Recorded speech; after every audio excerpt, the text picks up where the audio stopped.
Imagine this. You're jolted awake at 4:30 in the morning. It's a weekday, it's pitch black outside, and you are exhausted. Naturally, you complain. But the only response you get from your mother is a stern look and the words, "This is no picnic for me either, Buster." Well, let's dive right into this. That incredibly relatable, kinda comical story of parental tough love actually comes from a famous back-to-school address given by former President Barack Obama.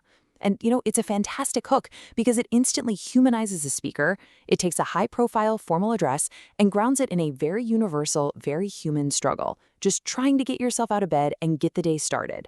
So, welcome to today's Explainer. We're going to objectively break down the core themes of this famous address. And our goal here is to extract some deeply actionable insights about learning, resilience, and personal responsibility. Honestly, whether you're a student right now, maybe a professional looking to upskill, or just someone who genuinely loves structured learning, the framework laid out in this speech is absolutely practical. We're going to look past the podium for a bit and focus purely on the architecture of the message itself. Here's a quick look at our roadmap. We'll start with overcoming early adversity, then move into the value of education, discuss owning your destiny, explore learning from failure, and finally, we'll wrap up with your contribution to America. Let's kick things off with Section 1, Overcoming Early Adversity and Redefining Your Circumstances. What's really fascinating about the opening of this address is how the speaker uses his own personal history to just completely neutralize any preconceived notions the audience might have about what success looks like. He establishes immediate common ground by talking about his own lack of focus early on. He mentions that his father left when he was just 2 years old, and he was raised by a single working mother who really struggled to pay the bills. He even admits that there were times he felt lonely, didn't quite fit in, and frankly, got into a bit more trouble than he should have. By his own admission, his life could have easily taken a turn for the worse. And he points out that his wife, Michelle Obama, came from a very similar background. Her parents were working class and didn't have college degrees. The core takeaway here? Early disadvantages absolutely do not dictate your future outcomes. Now, we all know people face very real, very difficult circumstances, right? A lack of money, maybe the absence of supportive adults, unsafe neighborhoods, or just intense negative peer pressure. The speaker actually validates these hardships. He says, "I get it. I know exactly what it's like." But then he pivots. He contrasts those undeniable hardships with a really firm, no excuses philosophy. He makes the argument that absolutely none of those circumstances are an excuse for neglecting your homework, having a bad attitude, cutting class, or dropping out. So the reality is this: while your starting line in life might be incredibly difficult, it never excuses you from actually running the race. Moving right along to Section 2, the value of education and connecting the classroom to your career. Here, the speaker makes a super pragmatic point.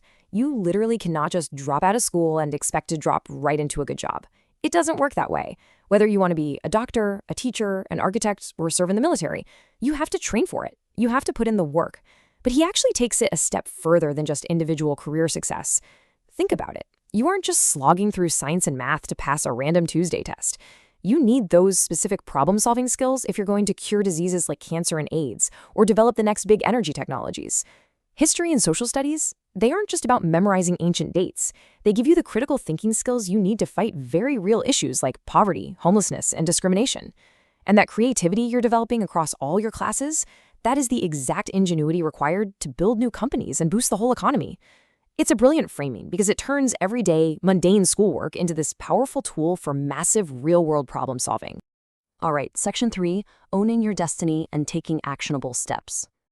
The speaker is emphatic here. He states that no matter where you are right now, in America, nobody has written your destiny for you. You write it yourself. But a philosophy is only as good as its execution, right?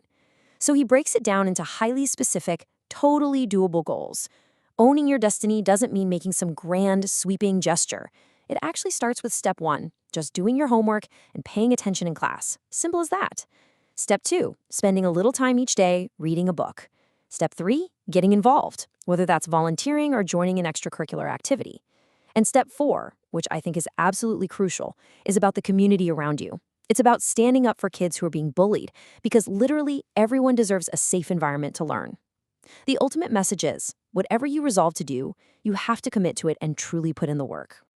Now on to Section 4, Learning from Failure and Reframing Setbacks. We've all seen the television myth of easy riches, haven't we? This pervasive idea that your ticket to success is just going to be handed to you through reality TV or music or sports without any of the actual grind. Well, the hard truth is that success is difficult, and you will fail, probably a lot. Take J.K. Rowling, for instance, one of the most successful authors in human history. Her very first Harry Potter manuscript was rejected 12 separate times before it was finally published. 12.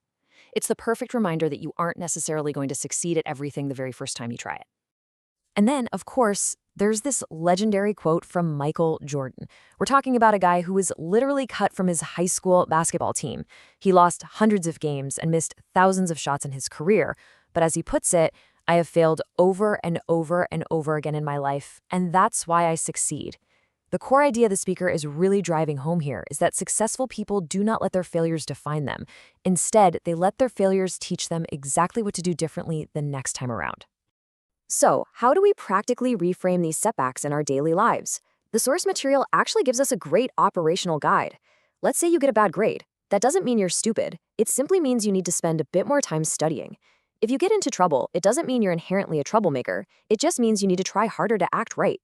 And perhaps the most important takeaway here, asking for help is absolutely not a sign of weakness. It is a massive sign of strength and courage. It shows you're brave enough to admit what you don't know so you can actually learn something new. The speaker explicitly advises finding a trusted adult, like a parent, a teacher, or a coach, to help you stay on track.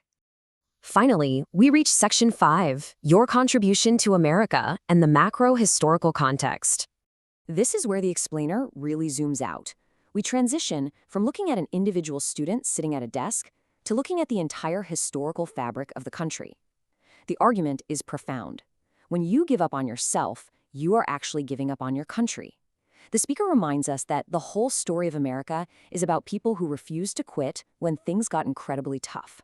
Think about it. 250 years ago, students sitting in the exact same positions went on to wage a revolution and literally found a nation. 75 years ago, students overcame a massive depression, won a world war, and fought tirelessly for civil rights. And just 20 years ago, students founded companies like Google, Twitter, and Facebook, completely changing how the entire globe communicates. The momentum of history is literally built on the backs of students who simply decided to learn and try. Which brings us to our final thought, a really profound, lingering question drawn straight from the conclusion of the source material. What is your contribution going to be? What specific problems are you going to solve? When a president is standing at a podium 50 or 100 years from right now, what will they say about what your generation did? The tools are sitting right there in the classroom, the resilience is forged every time you fail, and the destiny is entirely yours to write. So I'm going to leave you with that question to ponder today. Thanks so much for joining me on this explainer, and as always, keep learning.